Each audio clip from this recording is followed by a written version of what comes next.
Here I've got the sample engine on and the granular engine off, and I want to look at the filter section. We turn it on or off here, and this is a standard part of synthesis where we filter frequencies either above, below, or around the frequency that we set with the cutoff point. Now, let me just command click here to get rid of the modulation for the moment, and we can see here it's assigned to macro B. And if we look at the macros here, we'll see the second macro is assigned to filter.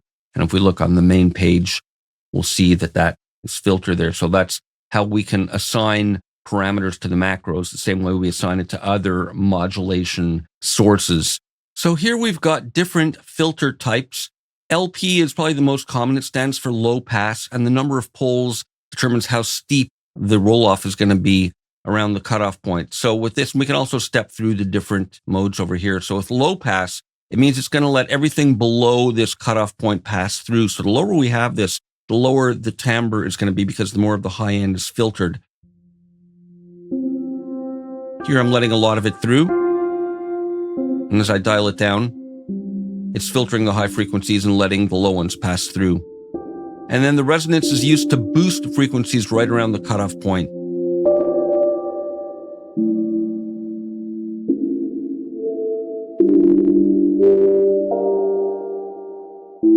Now, where this gets really interesting is when we apply modulation, and the most standard type of filter modulation is a filter modulation envelope. So here with the attack, we can adjust the duration of the envelope's attack stage. And what that means is it's the time that it'll take to rise from 0 to the peak level.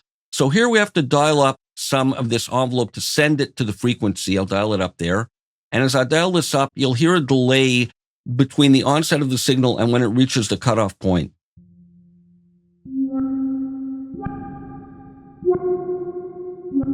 So it's starting and then arriving at the cutoff point. Now we have the decay, which adjusts the duration of, once it reaches here, the duration of time that it takes until it falls down to the sustain level.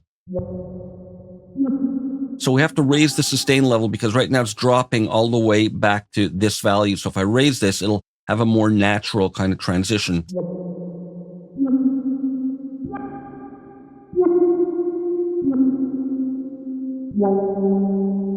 There's a longer decay time, so it's smoother.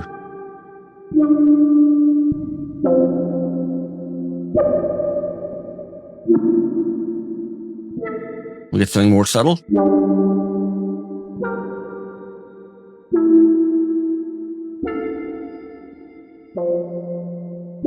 There's something a little more subtle. And then the release adjusts the duration of the envelope's release stage, the time it takes to fall back down. So that's even more natural.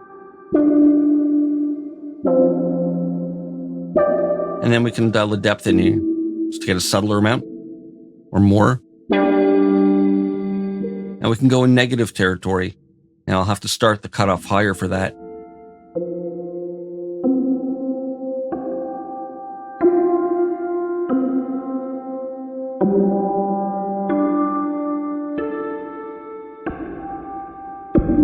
So that's very unnatural.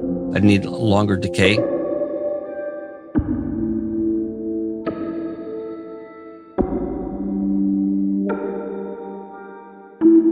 So you can really contour the shape the filter is taking. Let's bring all these down for a moment and just briefly look at the other types of filters. So we have bandpass, which means wherever we have this set, it's going to let the bands pass through right around there, but filter everything else. And of course, I'll dial up the modulation here. And with it assigned to macro B, I can use this.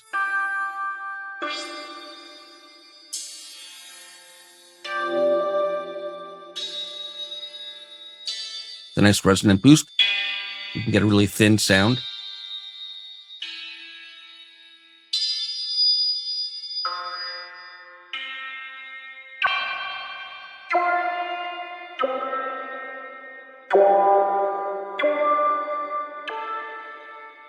So there's another interesting effect for subtle modulation. You can go positive.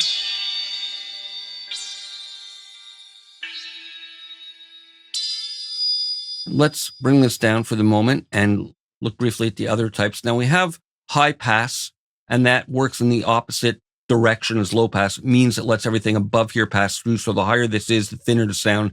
Again, I'm going to zero this modulation.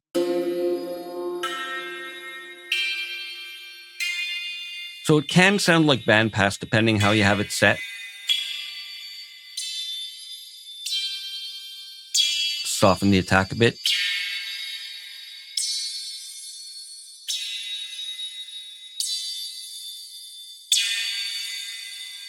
So you can see how much filtering influences the sound. And again, I'll just zero that for the moment. We have some specialty filters like phaser and vowel.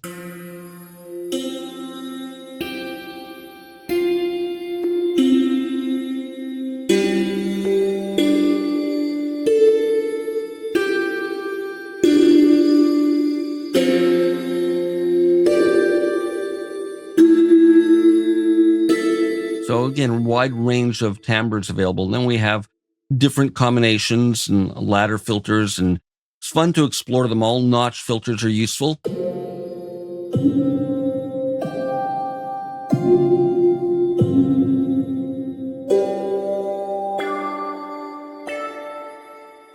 It notches out right around the cutoff. It's the opposite of bandpass. And then we can add in the grain engine, of course. Here's just the grain engine. And with this, blend it in.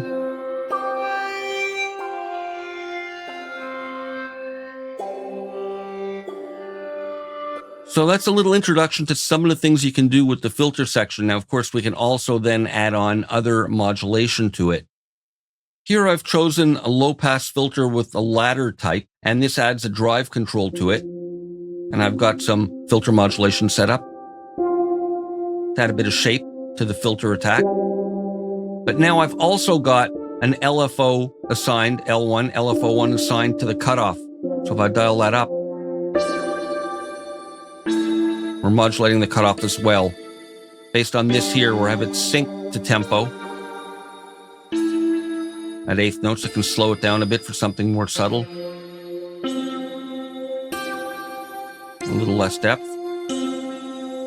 So there's all kinds of way of adding movement. And of course, then we can still blend it in with the grain.